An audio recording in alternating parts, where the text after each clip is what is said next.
Bottom of the deck ಬಂದಿರುವಂತಹದ್ದು empress card ಬಂದಿದೆ. So empress card ಏನನ್ನು ರೆಪ್ರೆಸೆಂಟ್ ಮಾಡುತ್ತೆ?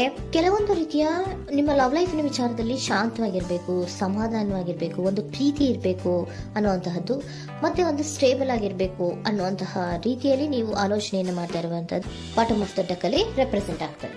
ಲೈಫಿನ ವಿಚಾರದಲ್ಲಿ ನೀವು ಪಾಸ್ಟಿನಲ್ಲಿ ಕೆಲವೊಂದು ರೀತಿಯ ಕೆಲವೊಬ್ಬರಿಗೆ ಸೋಲ್ಮೇಟ್ ಕನೆಕ್ಷನ್ ಅನ್ನ ರೆಪ್ರೆಸೆಂಟ್ ಮಾಡ್ತಾ ಇದೆ ಕೆಲವೊಬ್ಬರಿಗೆ. ಓಕೆನಾ? ನಿಮ್ಮ ಪ್ರೀತಿಯಲ್ಲಿ ಒಂದು ರೀತಿಯ ಬಾಂಡೇಜ್ ಇರುವಂತಹದ್ದು ರೆಪ್ರೆಸೆಂಟ್ ಆಗ್ತಾ ಇದೆ.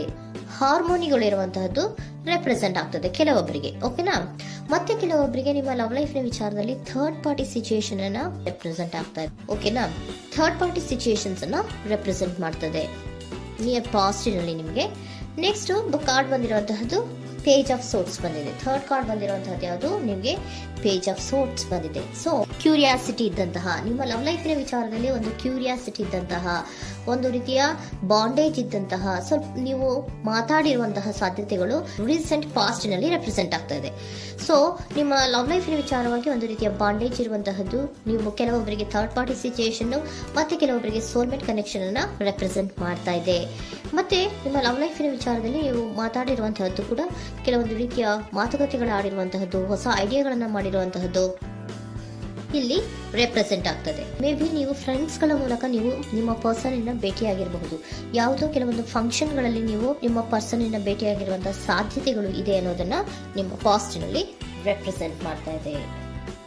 ನೆಕ್ಸ್ಟ್, ಅಟ್ ಪ್ರೆಸೆಂಟ್ನಲ್ಲಿ ಯಾಕೋ ನಿಮ್ಮ ಲವ್ ಲೈಫಿನ ವಿಚಾರದಲ್ಲಿ ಫೀಲಿಂಗ್ ಲೆಫ್ಟ್ ಔಟ್ ಆಗಿರುವಂತಹ ಸಾಧ್ಯತೆಗಳು ರೆಪ್ರೆಸೆಂಟ್ ಆಗ್ತಾ ಇದೆ. ಅಟ್ ಪ್ರೆಸೆಂಟ್ನಲ್ಲಿ ಯಾಕೋ ಕೆಲವೊಂದು ರೀತಿಯ ಚಿಂತೆಗಳಿರುವಂತಹದ್ದು, ವರೀಸ್ಗಳಿರುವಂತಹದ್ದು, ಬೇಜಾರಿನಲ್ಲಿ ನಿಮ್ಮ ಲವ್ ಲೈಫಿನ ವಿಚಾರದಲ್ಲಿ ಇರುವಂತಹದ್ದು ರೆಪ್ರೆಸೆಂಟ್ ಆಗ್ತಾ ಇದೆ. ಯಾಕೆ ಅಂದ್ರೆ ನಿಮ್ಮ ಲವ್ ಲೈಫಿನ ವಿಚಾರವಾಗಿ ಕೆಲವೊಂದು ರೀತಿಯ ಬದಲಾವಣೆಗಳಾಗ್ತಾ ಇರುವಂತಹದ್ದು ರೆಪ್ರೆಸೆಂಟ್ ಆಗ್ತಾ ಇದೆ. ಯಾಕೋ ಕೆಲವೊಂದು ಚೇಂಜಸ್ಗಳಾಗ್ತಾ ಇರೋದ್ರಿಂದ ನೀವು ಬೇಜಾರಿನಲ್ಲಿ ಇರುವಂತಹದ್ದು. ನಿಮ್ಮ ಲವ್ ಲೈಫಿನ ವಿಚಾರವಾಗಿ ಯಾಕೋ ಪರಿಸ್ಥಿತಿಗಳು ಅಷ್ಟು ಚೆನ್ನಾಗಿಲ್ಲದೆ ಇರುವಂತಹದ್ದು ರೆಪ್ರೆಸೆಂಟ್ ಆಗ್ತಾ ಇದೆ. ಯಾಕೋ ಕೆಲವು ಬದಲಾವಣೆಗಳು, ಚೇಂಜಸ್ಗಳು ಆವಾಗಿಂದ ಆವಾಗಲೇ ಆಗ್ತಾ ಇರುವಂತಹದ್ರಿಂದ ನಿಮಗೆ ಬೇಜಾರಾಗಿರುವಂತಹದ್ದು ರೆಪ್ರೆಸೆಂಟ್ ಆಗ್ತಾ ಇರೋದು. ಮತ್ತೆ ಥರ್ಡ್ ಕಾರ್ಡ್ ಬಂದಿರುವಂತಹದ್ದು ಕ್ವೀನ್ ಆಫ್ ವ್ಯಾಂಡ್ಸ್ ಬಂದಿದೆ. ಸೊ ಕ್ವೀನ್ ಆಫ್ ವ್ಯಾಂಡ್ಸ್ ಏನಕ್ಕೆ ನಿಮಗೆ ಪದೇ ಪದೇ ಚೇಂಜಸ್ಗಳಾಗ್ತಾ ಇದೆ? ಆ ಚೇಂಜಸ್ಗಳಿಂದ ಯಾಕೋ ಕೆಲವೊಂದು ರೀತಿಯ ವೇರಿಯೇಷನ್ಗಳು ಆಗ್ತಾನೆ ಇರೋದ್ರಿಂದ ನಿಮಗೆ ಬೇಜಾರಾಗ್ತಾ ಇದೆ. ಸೊ ಅದಕ್ಕೋಸ್ಕರ ನೀವೇನ್ ಮಾಡ್ತೀರಾ? ಬಹಳ ಧೈರ್ಯವಾಗಿ ಕೆಲವೊಂದು ನಿರ್ಣಯಗಳನ್ನ ಮಾಡುವಂತಹ ಸಾಧ್ಯತೆಗಳು ಅಟ್ ಪ್ರೆಸೆಂಟ್ ನಲ್ಲಿ ರೆಪ್ರೆಸೆಂಟ್ ಆಗ್ತಾ ಇದೆ. ಬಹಳಷ್ಟು ಧೈರ್ಯದಿಂದ ಇಂಡಿಪೆಂಡೆಂಟ್ ಆಗಿ ಕೆಲವೊಂದು ನಿರ್ಣಯಗಳನ್ನ ಮಾಡಬೇಕು ಅನ್ನುವಂತಹ ಆಲೋಚನೆಗಳನ್ನ ಮಾಡ್ತಾ ಇರುವಂತಹದ್ದು ರೆಪ್ರೆಸೆಂಟ್ ಆಗ್ತಾ ಇದೆ. ಯಾಕೆ ಅಂದ್ರೆ ಆವಾಗಿನವಾಗೆ ನಿಮ್ಮ ಲವ್ ಲೈಫಿನ ವಿಚಾರದಲ್ಲಿ ತುಂಬಾ ಏರುಪೇರುಗಳಾಗ್ತಾ ಇರೋದ್ರಿಂದ ಆ ವಿಚಾರದಲ್ಲಿ ಸ್ವಲ್ಪ ಬೇಜಾರುಗಳು ಇರುವಂತದ್ದು ರೆಪ್ರೆಸೆಂಟ್ ಆಗ್ತದೆ. ಇನ್ ಇಮಿಡಿಯೇಟ್ ಫ್ಯೂಚರಿನಲ್ಲಿ ಯಾಕೋ ನೀವು ಕೆಲವೊಂದು ವಿಚಾರಗಳಲ್ಲಿ ನೋಡಿ ಆತಂಕ ಪಡ್ತಾ ಇರುವಂತಹ, ಎಗೇನ್ ಬೇಜಾರನ್ನ ಪಡ್ತಾ ಇರುವಂತಹದ್ದು, ನಿದ್ರಾಹೀನತೆಯನ್ನ ಮಾಡ್ಕೋತಾ ಇರುವಂತಹದ್ದು, ಸ್ಟ್ರೆಸ್ಸಿನಲ್ಲಿ ಇರುವಂತಹದ್ದು ರೆಪ್ರೆಸೆಂಟ್ ಆಗ್ತಾ ಇದೆ. ಕೆಲವೊಂದು ನಿರ್ಣಯಗಳನ್ನು ತಗೊಳ್ಳುವಂತಹ ಸ್ಟ್ರೆಸ್ಗಳಲ್ಲಿ ಇರುವಂತಹದ್ದು ಕೆಲವೊಬ್ಬರಿಗೆ ಯಾಕೋ ಇಮಿಡಿಯೇಟ್ ಫ್ಯೂಚರ್ ನಲ್ಲಿ ಕೂಡ ರೆಪ್ರೆಸೆಂಟ್ ಆಗ್ತಾ ಇದೆ. ಆದ್ರೆ ಫ್ಯೂಚರ್ ನಲ್ಲಿ ನೀವು ಏನ್ ಮಾಡ್ಬೇಕಾಗಿತ್ತು? ಸೊ ಕ್ವಿಕ್ ಥಿಂಕಿಂಗ್ ಅನ್ನ ಮಾಡ್ಬೇಕಾಗಿತ್ತು. ಕೆಲವು ವಿಚಾರಗಳ ಬಗ್ಗೆ ನೀವು ಫೋಕಸ್ ಅನ್ನ ಮಾಡ್ಬೇಕಾಗಿತ್ತು. ಏನಾಗ್ತಾ ಇದೆ ನಮ್ಮ ಲವ್ ಲೈಫಿನ ವಿಚಾರದಲ್ಲಿ ಅನ್ನೋದನ್ನ ಫೋಕಸ್ ಅನ್ನ ಮಾಡಿದ್ರೆ ನಿಮ್ಮ ಲವ್ ಲೈಫಿನ ವಿಚಾರದಲ್ಲಿ ಕೆಲವೊಂದು ರೀತಿಯ ಫುಲ್ಫಿಲ್ಮೆಂಟ್ಗಳು, ಸಮಾಧಾನಗಳು, ಖುಷಿಗಳು ಇರುತ್ತೆ. ಯಾವಾಗ ನೀವು ಫೋಕಸ್ ಅನ್ನ ಮಾಡೋದಿಲ್ವೋ ಆಗ ನಿಮ್ಗೆ ಮತ್ತಷ್ಟು ಆತಂಕಗಳು, ಬೇಜಾರುಗಳು ಆಗುವಂತ ಸಾಧ್ಯತೆಗಳು ಇದೆ. ಇದು king of swords, nine of ಸೋರ್ಸಿನ ಕ್ಲಾರಿಫಿಕೇಶನ್ ಕಾರ್ಡ್ ಅಷ್ಟೇ. ಅಂದ್ರೆ ಏನು? ನೀವು ಕೆಲವೊಂದು ವಿಚಾರಗಳಲ್ಲಿ ಫೋಕಸ್ ಅನ್ನ ಮಾಡಬೇಕು. ಲವ್ ಲೈಫಿನ ವಿಚಾರಗಳಲ್ಲಿ ಫೋಕಸ್ ಅನ್ನ ಮಾಡಿ ಕೆಲವೊಂದು ರೀತಿಯ ಆಕ್ಷನ್ಸ್ ಗಳನ್ನ ತಗೊಂಡ್ರೆ ಫುಲ್ಫಿಲ್ಮೆಂಟ್ ಗಳಾಗುವಂತಹ, ಸಮಾಧಾನಗಳಾಗುವಂತಹ, ಖುಷಿಗಳಾಗುವಂತಹ ಸಾಧ್ಯತೆಗಳು ಇದೆ. ಕರೆಕ್ಟ್ ಆಗಿ ಮಾತಾಡಬೇಕು.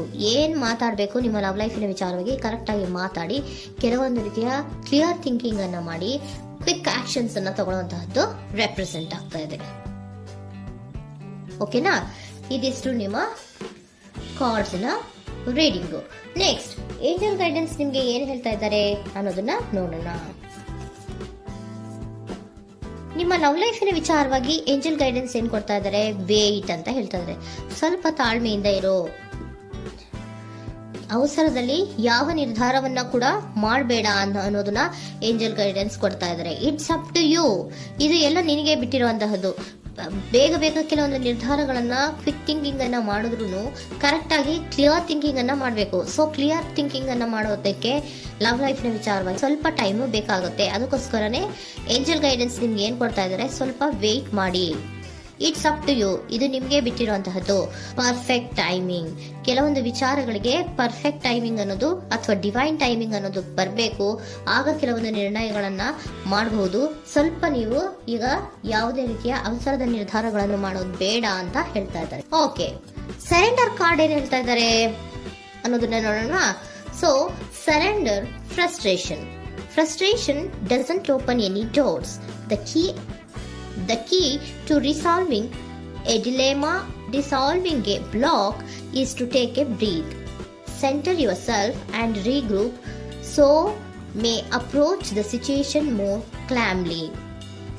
ಫ್ರಸ್ಟ್ರೇಷನ್, ಹತಾಶೆ ಅನ್ನೋದು ಮಾಡ್ಕೋಬೇಡಿ. ಹತಾಶೆ ಮಾಡ್ಕೊಳ್ಳೋದ್ರಿಂದ ನಿಮ್ಗೆ ಯಾವುದೇ ರೀತಿಯ ಹೊಸ ಐಡಿಯಾಗಳು ಬರಲ್ಲ, ಹೊಸ ಥಿಂಕಿಂಗ್ಗಳು ಬರಲ್ಲ, ಕ್ಲಿಯರ್ ಥಿಂಕಿಂಗ್ ಅನ್ನ ಮಾಡಕ್ಕೆ ಸಾಧ್ಯ ಆಗಲ್ಲ. ಸೊ ಅದಕ್ಕೆ ನೀವೇನ್ ಮಾಡ್ಬೇಕು, ಫ್ರಸ್ಟ್ರೇಷನ್ ಅನ್ನ ಬಿಟ್ಬಿಟ್ರೆ ನೀವು ಸಮಾಧಾನವಾಗಿ ಯೋಚನೆ ಮಾಡಿ ಕೆಲವೊಂದು ನಿರ್ಧಾರಗಳನ್ನ ಮಾಡಿ ಅನ್ನೋದನ್ನ ಸರೆಂಡರ್ ಕಾರ್ಡ್ ಕೂಡ ನಿಮ್ಗೆ ಹೇಳ್ತಾ ಇದ್ದಾರೆ. ಸೊ ನಿಮ್ಮ ಲವ್ ಲೈಫಿನ ವಿಚಾರದಲ್ಲಿ ಈಗ ಸ್ವಲ್ಪ ನಿಮಗೆ ಬೇಜಾರುಗಳಿರುವಂತಹದ್ದು, ಕೆಲವೊಂದು ಬದಲಾವಣೆಗಳು, ವೇರಿಯೇಷನ್ಗಳು ಆಗ್ತಾ ಇರುವಂತಹದ್ದು ರೆಪ್ರೆಸೆಂಟ್ ಆಗ್ತಾ ಇದೆ. ಸೊ ನಿಮ್ಮ ಲವ್ ಲೈಫಿನ ವಿಚಾರಕ್ಕೆ ಫ್ಯೂಚರಿನಲ್ಲಿ ಕೆಲವೊಂದು ಆಕ್ಷನ್ಸ್ ಅನ್ನ ತಗೋಬೇಕಾದ್ರೆ ಸ್ವಲ್ಪ ವೇಟ್ ಮಾಡಬೇಕು, ಕ್ಲಿಯರ್ ಆಗಿ ಥಿಂಕ್ ಮಾಡಬೇಕು, ಅದರಲ್ಲೇ ಆಕ್ಷನ್ಸ್ ಅನ್ನ ತಗೋಬೇಕು ಅನ್ನೋದನ್ನ ಹೇಳ್ತಾ ಇದ್ದಾರೆ. ಓಕೆನಾ? ಆಗ ಮಾತ್ರ ನಿಮ್ಗೆ ನಿಮ್ಮ ಎನರ್ಜಿಯಲ್ಲಿ ಏನ್ ಶಾಂತತೆ ಬರಬೇಕು ಅಂತ ಹೇಳ್ತೀರಲ್ಲ, ಆ ಶಾಂತತೆ ಏನ್ ಬರಬೇಕು, ಲವ್ ಲೈಫಿನ ವಿಚಾರವಾಗಿ ಶಾಂತತೆ ಯಾವಾಗ ಬರುತ್ತೆ ಅಂದ್ರೆ ನೀವು ಕ್ಲಿಯರ್ ಥಿಂಕಿಂಗ್ ಅನ್ನ ಮಾಡಿದಾಗ ಮಾತ್ರ ಬರುವಂತಹದ್ದು ಅನ್ನೋದು ಕಾರ್ಡ್ಸ್ ಗಳಲ್ಲಿ ರೆಪ್ರೆಸೆಂಟ್ ಆಗ್ತದೆ.